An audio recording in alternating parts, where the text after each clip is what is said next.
Hello friend, চলে এসেছি নতুন একটা ভিডিও নিয়ে। তো এই ভিডিওতে তোমাদের মেইনলি প্রবাসের বেশ কয়েকটা আপডেট আমি দেব। তো প্রথমেই তোমাদের বলি যে কালকি 2898 এডি যে সিনেমাটা, এটা কিন্তু জাপানে 3rd জানুয়ারি মানে রিলিজ করবে। তো তার জন্য কিন্তু মেকার্সটা এখন থেকে কিন্তু জাপানে যাচ্ছে, সেখানে প্রভাসও যাবে। তো এই 1 মাস আগে থেকে প্রচার করাটা খুবই ভালো দিক, যে যাতে প্রমোশনটা যত করবে তত তাদের মানে ভালো সিনেমাটা চলবে। তো এখানে দেখো জাপানে কিন্তু আমাদের প্রভাসের কিন্তু একটা অবশ্যই একটা ফ্যান ফলোইং, ফ্যান পেজ আছে। তো এবার তোমাদের বলি যে ইন্ডিয়াতে কিন্তু এত একদমই করেনি, কোনো প্রচারই ছিল না। বিশেষ করে হিন্দি বেল্টে তো কালকিকে নিয়ে কোনো প্রচারই হয়নি। যদি কোনো প্রচার করা হতো তাহলে ফার্স্টে কিন্তু 200 কোটিটা হয়েই যেত। কিন্তু দেখো সেখানে কিন্তু কালকি কিন্তু এমন অনেক কিছু রেকর্ড ভেঙেছে। যেমন কালকি হচ্ছে প্রথম সিনেমা যেটা বুক মাই শোতে 1 ঘন্টায় 97,000 টিকিট তার সোল্ড আউট হয়ে গেছিল, যেখানে পুষ্পা 2 কিন্তু 30,000 হয়েছে। তো এই মানে ওটা কোনো কিছু প্রচার না করি কিন্তু এইসব রেকর্ড ভেঙে, তাহলে ভাবতে পারছো যে যদি ঠিক মতো প্রচার হতো সিনেমাটা কোথায় চলে যেত। তো সেই ভুলটা তারা বুঝতে পেরেছে, সেই জন্য তারা আগে ভাগে গিয়ে একদম প্রচার শুরু করে দিচ্ছে।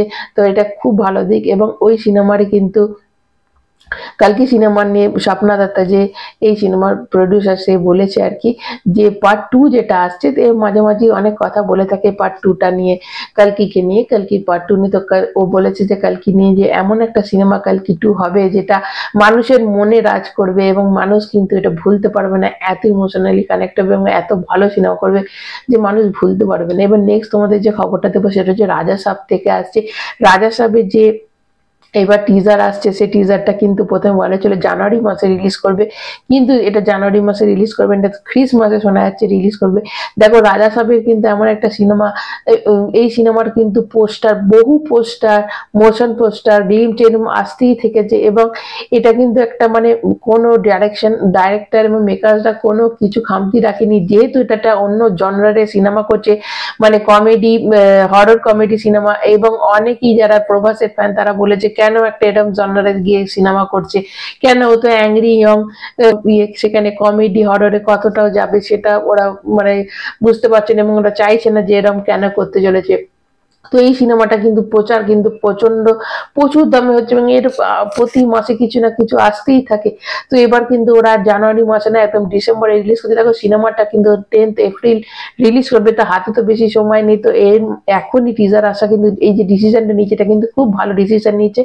এবার তোমাদের নেক্সট যে আপডেটটা দেবো সেটা হচ্ছে পবন কল্যাণের ওজিতে কিন্তু প্রভাসকে ক্যামিও হিসেবে আনা হচ্ছে, এবং ও ক্লাইম্যাক্সে কিন্তু থাকবে।